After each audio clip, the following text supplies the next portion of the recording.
Merci à tous. Merci à Monsieur le Président du panel de m'avoir cédé la parole à l'effet de décliner ma communication sur le processus de Rome et le protocole d'accord Union européenne-Rwanda sur des chaînes de valeur durables pour les matières premières, le pari de l'acrasie ou le défi de l'incohérence axiologique. En effet, le narratif migratoire dans les relations entre l'Afrique et l'Europe décrit la première, l'Afrique, comme le foyer du fléau que connaît la seconde, ce que l'on a appelé la crise migratoire.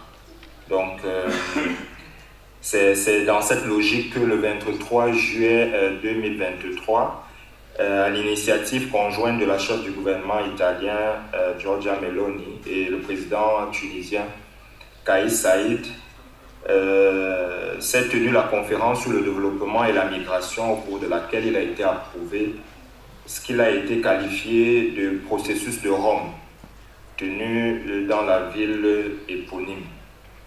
Alors, les migrations constituent donc, dans le discours européocentré, une pathologie qu'il conviendrait d'administrer, donc à laquelle il conviendrait d'administrer une prophylaxie basée sur l'idée que les États africains doivent la gérer sur leur propre territoire avec l'assistance technique et financière de l'Europe. Toutefois, l'on constate quand même avec l'analyse des chiffres que nous donne à exploiter l'OIM que en 2020, 21 millions d'Africains vivaient dans un autre pays africain, alors que pour la même période, 11 millions d'Africains vivaient en Europe. Donc en réalité, la migration est davantage importante sur le continent africain plutôt qu'en direction de l'Europe. Alors, c'est ce qui nous a amené à nous interroger sur, avec l'actualité du conflit congolais, sur les causes réelles du phénomène migratoire en provenance d'Afrique pour l'Europe. Parce que le 19 février 2024, nous avons assisté à la signature du protocole d'accord dont j'ai révélé l'intitulé tout à l'heure, entre la Commission de l'Union européenne et la République du Rwanda sur les chaînes de valeur durables et résilientes pour les matières premières critiques. Cela a animé notre curiosité et surtout lorsque, à travers la résolution du Parlement européen du 13 février dernier sur l'escalade de la violence dans l'Est de la République démocratique du Congo, cette institution-là a accusé la Commission européenne d'avoir envoyé un message incohérent aux autorités rwandaises et a prié celle-ci, ensemble avec le Conseil de l'Europe, de suspendre immédiatement le protocole d'accord sus-évoqué jusqu'à ce que le Rwanda prouve qu'il a mis fin à son ingérence et qu'il a cessé d'exporter des minerais extraits des zones contrôlées par le M23. Cette divergence entre le Parlement européen et la Commission européenne et le Conseil de l'Europe nous a amené à nous questionner sur le rapport qui pourrait être établi entre ce que l'Europe considère comme un cancer, la migration d'Afrique subsaharienne, et les chaînes d'approvisionnement des minerais. C'est alors qu'on arrive à s'interroger si le processus de Rome, qui est une modalité de gouvernance des migrations, n'est-il pas compromis dans un contexte de mise en œuvre du protocole d'accord Union européenne-Rwanda du 19 février 2024? À cette question, nous arrivons à répondre dans un premier mouvement de la pensée que le protocole Union européenne-Rwanda est une véritable entaille dans la dynamique du processus de Rome et dans un second mouvement, que le dit processus s'érige comme une véritable muraille face aux conséquences virtuelles du protocole Union européenne au Rwanda. Alors,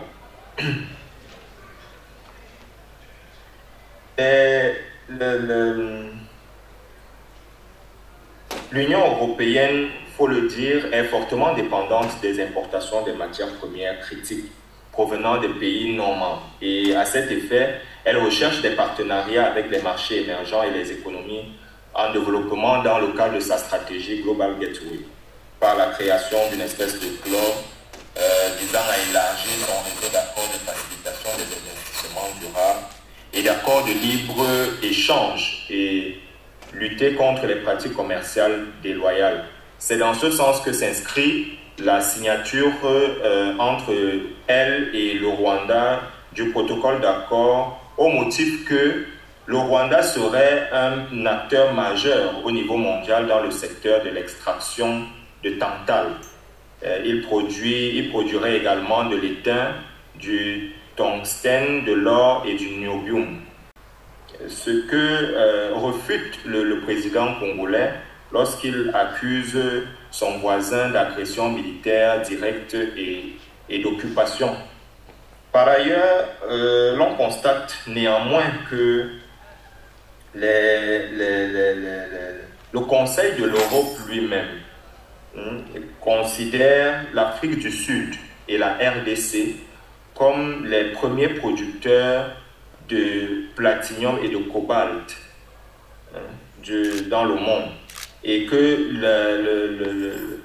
l'Union européenne est fournie à hauteur de 35% de ces minerais-là par la RDC. L'on arrive donc à s'interroger si par ce protocole d'accord, l'Union européenne ne participe pas de manière silencieuse au cycle de violence et d'instabilité en RDC. En effet, l'ONG Global Witness estime que près de 90% des minerais 3T, coltan, étain et tungstène exportés par le Rwanda ont été introduits illégalement depuis la RDC. Et vous avez ces informations-là qui ne peuvent pas avoir échappé à la connaissance des autorités européennes, dont la France est membre permanent du Conseil de sécurité des Nations Unies, lequel est d'ailleurs destinataire des rapports du groupe d'experts désignés sur la RDC, qui a largement documenté le caractère contrebandier et le trafic des minerais qui dans le nord et le sud Kivu. Alors on a, avec ce protocole-là, une espèce de formalisation d'une idée d'instabilité entretenue au niveau de la RDC, et qui nous amène à nous interroger sur qui tient véritablement le couteau par le manche dans le conflit et en RDC, et à qui profite le crime. Est-ce qu'il est quand même curieux qu'à peine 2 mois après la signature en février 2024 par la Commission européenne de ce protocole-là, soit avril 2024, le M23 a occupé la localité de Rubaya, qui représente 15% de la production mondiale de coltan. Le député européen Thierry Mariani le soulignait, le dénonçait d'ailleurs le 22 février 2025, lorsqu'il interrogeait le commissaire européen aux partenariats internationaux, Joseph Sikela, sur ce qui expliquerait que l'Union européenne continue d'acheter des minerais volés au Congo, alors même que la chef de la diplomatie européenne, d'alors Kaja Kallas, avait avancé que l'Union européenne réaffirme que le Rwanda doit cesser de soutenir le M23 et se retirer.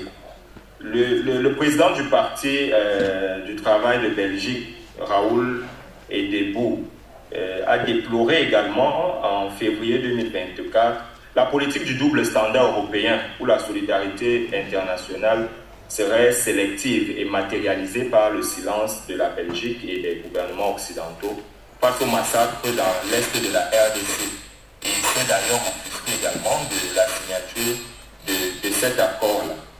Donc, il n'échappe à personne que la RDC est le pays solution dans le cadre de la transition énergétique, parce que dans ce même cadre-là, l'on ne saurait se détourner aussi bien du cobalt congolais que du coltan congolais dans le cadre de la fabrication par les grandes multinationales de nos smartphones et de nos ordinateurs. D'ailleurs, la technologie ou bien les moyens utilisés en ce moment-ci dans le cadre de ce colloque qui nous permettent à nous autres qui ne sommes pas sur place à Rabat de participer sont d'ailleurs fournis par ces différents minéraux-là qui ne sont pas ignorés des sous-sols congolais. Donc, et avec ce protocole-là, nous avons également une pratique non éthique dans l'exploitation des minerais de la RDC. On est quand même assez surpris que le protocole qui entend, qui postule la transparence dans la chaîne d'approvisionnement, semble ne pas souscrire à ces exigences qui sont pourtant touchées sur le marbre du dit protocole. Aussi, nous avons à la même occasion une contribution insidieuse à la migration transméditerranéenne, parce que, vous voyez, partir de chez soi pour un ailleurs hypothétiquement meilleur est une décision qui s'impose à l'instinct humain bien de fois qu'il fait face à la réalité de la persécution, de la souffrance et de la mort. Le conflit congolais est le reflet même d'un visage sanglant de la perfidie humaine qui est moqué par une fraternité que je qualifierais d'hypocrite, parce que vous avez une guerre dans l'est du Congo, et les populations qui fuient la guerre, il est difficile de lire leur parcours migratoire. Il est difficile de lire leur parcours migratoire, aussi bien qu'il devient très imprévisible de ce qu'une vague migratoire ne se créerait pas. Parce que lorsque les populations qui fuient la guerre s'installent dans les autres pays d'Afrique, il y a comme une forme de tissus socio-économiques de ces États-là, qui sont d'ailleurs très fragiles, se trouvent très fragilisés, très atteints, excusez-moi la redondance, se trouvent très atteints et créent par la même occasion des situations de misère et de pauvreté qui génèrent également d'autres, par un effet papillon, qui génèrent également d'autres volontés de partir. Et c'est comme ça que l'on peut facilement se retrouver aux portes de l'Union européenne en passant par les pays comme le Maroc et la Libye. Donc, alors, le processus de Rome, par contre, lui, qui entend s'attaquer aux facteurs politiques, sociaux, économiques et climatiques et des migrations, des déplacements internationaux forcés, à promouvoir des voies de migration légales et sûres et à lutter contre la traite des êtres humains et le trafic, semble ne pas avoir pris en compte le fait d'être puissante sur le long terme ou bien dans le futur. Donc, voilà en quelque sorte l'essentiel de ma communication. Je vous remercie de votre attention. Je vous remercie beaucoup, donc, M. Nguy Bala. Excusez-moi. Je vais donc laisser la parole à M. Ballard pour la séance de questions qui sera concise et courte pour donc éviter de retarder davantage l'orientation du panel. Bonjour, je suis Abdelkrim Begendouz, professeur à la fac de droit de Rabat Agdel et chercheur dans le domaine des migrations. Je voudrais simplement quelques réflexions, pas des questions. On a beaucoup parlé de l'aspect juridique concernant le Maroc. Je pense qu'effectivement, on ne peut pas ne pas interpeller les pouvoirs publics dans ce sens, puisque dans le cadre de la nouvelle, ce qui a été appelé la nouvelle politique migratoire du Maroc, et dans le cadre de la stratégie nationale en matière d'immigration et d'asile, il était indiqué, donc c'est une obligation, pour qu'on ait une loi sur l'asile et au même moment une refonte de la loi 02-03 sur l'entrée et le séjour, etc. Bon. Ça fait quand même 13 ans. C'est beaucoup. Alors, on entend dire, disons parmi les justifications qui sont données, ça revient souvent, c'est la faute du Parlement, parce que la procédure est longue. C'est complètement faux, puisqu'il n'y a aucun projet qui soit arrivé dans un des bureaux des deux chambres. Et on peut même dire, même il n'y a eu aucun projet qui a été soumis au Conseil de gouvernement. Donc les choses restent encore en amont. On nous dit, bon, parfois que c'est en débat, etc. Mais jusqu'à quand? Il faut bien à un certain moment arbitrer. Alors, on a un chef de gouvernement, dans la Constitution, c'est pas un Premier ministre. Mais sur ce point-là, comment dire, il ne se comporte pas en tant que chef. Il faut qu'il arbitre. S'il y a un problème quelconque, effectivement, bon. Puis en second lieu, même s'il y a un autre aspect, même s'il y a des divergences, etc., bon, on suppose évidemment que c'est sur des questions de fond qui mériteraient débat. Et là, la société civile n'est nullement associée, nullement impliquée. Donc, dans une enceinte universitaire comme celle-ci, on ne peut que rappeler au pouvoir public, et notamment aux départements directement concernés, avec X, aux départements concernés, peut-être un autre de manière beaucoup plus particulière, que cette législation voit le jour. Hein? C'est, comment dire, c'est impensable de, voilà. Et je pense que c'est l'occasion, parce que même si ce n'est pas dans la même problématique, vous savez qu'à l'heure actuelle, il y a une refonte au niveau du système institutionnel s'agissant des Marocains résidant à l'étranger, bon, où on va revoir également les législations, etc., sur un certain nombre de points, mais ce serait l'occasion pour qu'au niveau du Parlement, au niveau du gouvernement, au niveau du Parlement, que l'on se mette à niveau sur tous les aspects juridiques concernant la migration. On ne va pas chaque fois, une fois on va parler uniquement des Marocains résidant à l'étranger, une fois on va parler uniquement, voilà, ça c'est le premier aspect. Le deuxième aspect, c'est également lié à la chose, en tant qu'universitaire et dans cette enceinte, on a beaucoup parlé évoqué la nécessité d'avoir des statistiques, d'avoir une politique de recherche sur la migration. Voilà, effectivement, nous n'avons pas encore réellement un observatoire national de la migration. Paradoxe, nous avons un observatoire africain de l'immigration, même s'il ne fonctionne pas encore pour des raisons bureaucratiques, etc. Mais au niveau de... Il existe sur le papier depuis 2004. Hein, ça fait la préhistoire. Un observatoire national de la migration, mais qui n'est pas actif, qui n'est même pas structuré.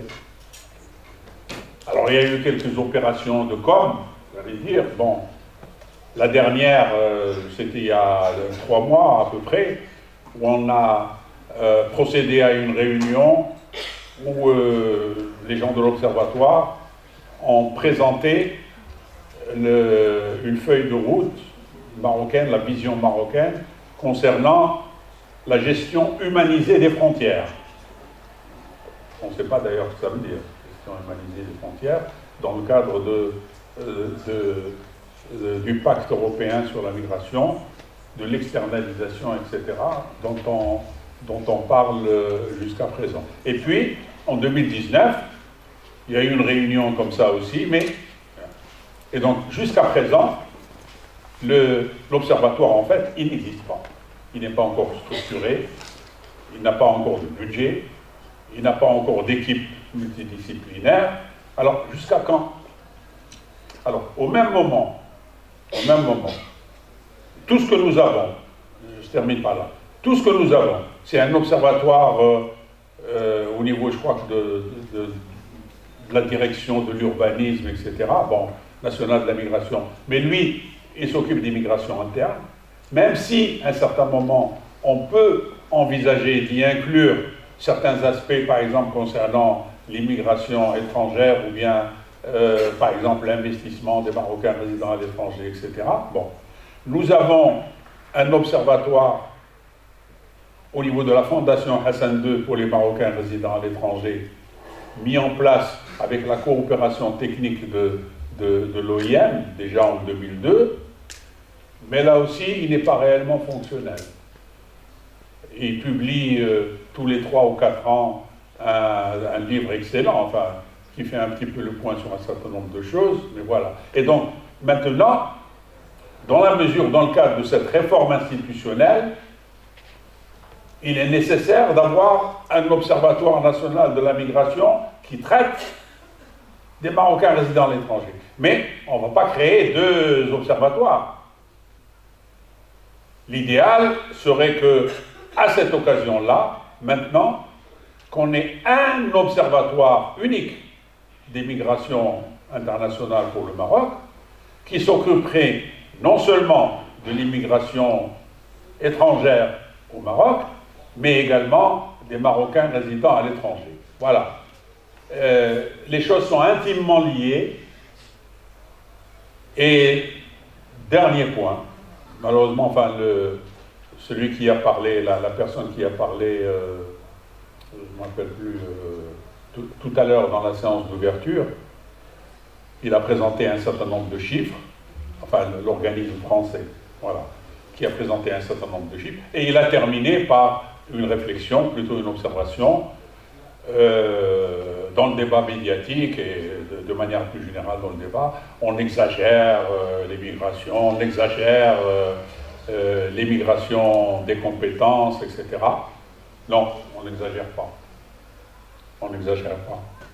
Mais en tous les cas, dans le cadre même de la politique française, pas de la politique de l'Union européenne, puisqu'il y a ce qu'on appelle le partenariat talent, c'est l'élément le plus important, puisque d'un côté, on ne voit que l'aspect contrôle, tel que ça a été décrit sous ces différentes facettes depuis ce matin, et puis de l'autre, aucun encouragement à l'immigration légale, sauf pour les talents et pour les compétences. Et même le gouvernement français, à titre bilatéral, eh bien, il encourage cette immigration au niveau des talents. Il faut recevoir ces talents et les garder et les maintenir. Il ne se cache pas. Donc, il n'y a pas du tout d'exagération.